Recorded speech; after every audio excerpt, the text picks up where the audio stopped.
Thanks for staying with us. So UNHCR is running a campaign dubbed The Greatest Gift to raise funds to support displaced families. To give a better understanding of the realities these people face, we have a short story which we played yesterday for you, and we'd like you to watch it again. See this.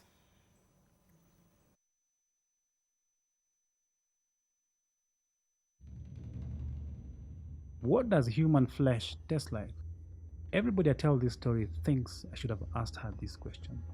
It was on my trip with the UN Refugee Agency to Kakuma refugee camp.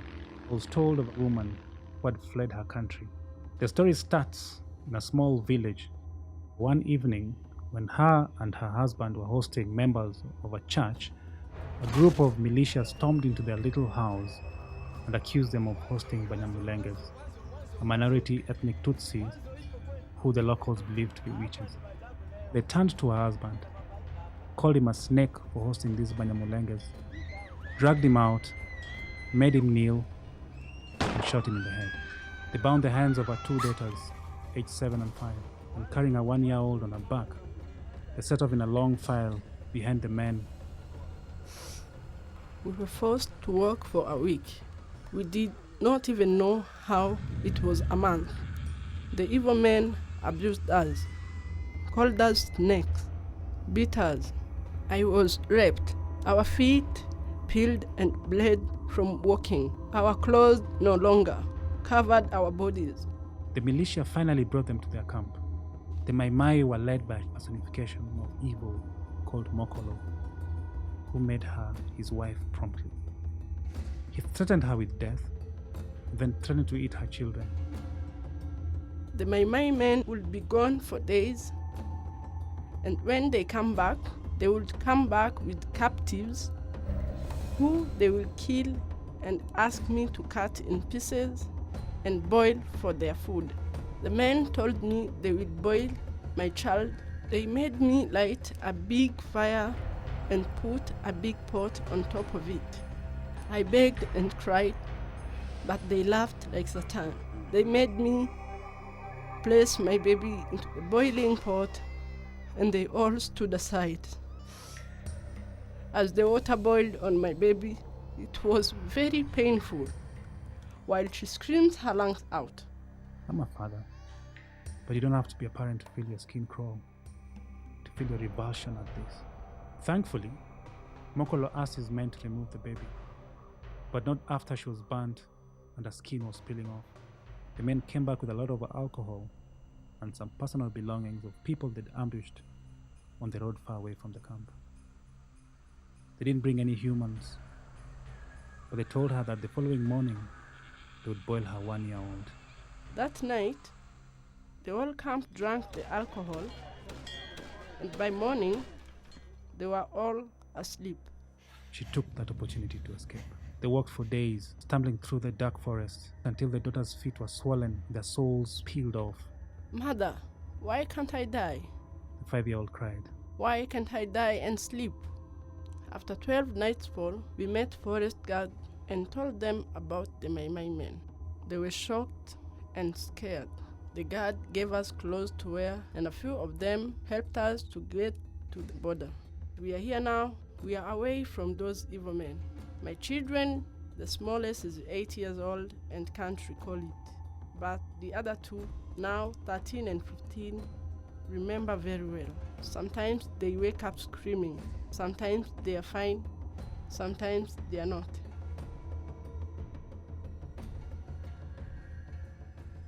I think about her story often, and the stories of so many other women, children, families who've undergone such horrific journeys, who have lost their dignity and now struggle to reclaim it. We can help women like her with medical assistance, psychosocial support, and emergency relief items.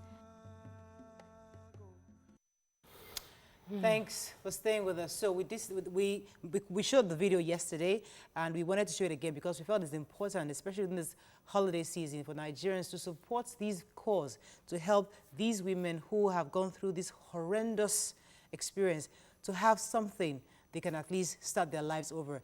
I think it helps us to be grateful when we realize that, because we can tend to think, oh, things are not working for us in our lives because we've not achieved what we want to achieve, or we've suffered some loss. But when you watch clips like this, you understand that somebody out there has it worse. And we have a lot of them at the IDP camps that have it worse. A friend of mine said she watched the clip, but she couldn't continue watching it, that she had to switch off the TV and come back after the clip was done.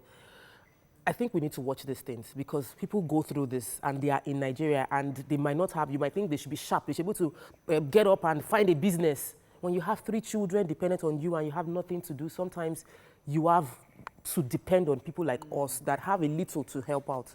It's also important that you give whatever you have, no matter how small. I said it yesterday. No matter, the Prophet Islam used to say, even if it's as small and useless as a camel toe, you don't know how useful it might be to someone. I recently gave out things that I thought were too old to a neighbor, and she came back and again and again. So please, no matter how small, don't say I don't have enough. Maybe those people on the TV. No matter how little it is that you have, give it to a genuine cause. Find that genuine cause like the UNHCR and give it. I prefer, I have others, and yes, no matter how small you have. Sometimes I like when you said that no matter how small, because many times some of us also feel that what we may be giving is inconsequential or would not make any difference. But when many people come together, and you can fill a basket if you all come together with your little widow's mite to help people like this. Just for me, mental health is really important. I'm so happy that this aid goes in supporting these women, giving them psychosocial support, as they say.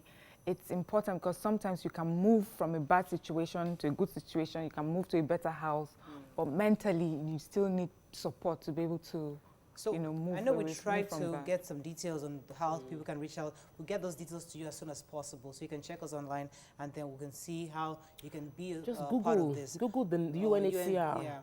Google their UNHCR. That's the United Nations High Commissioner for Refugees. We'll try and post it just so that you don't have clones that you're in case Google. That's all we can take. When we come back, we'll start our normal topic. Stay with us. We'll be right back.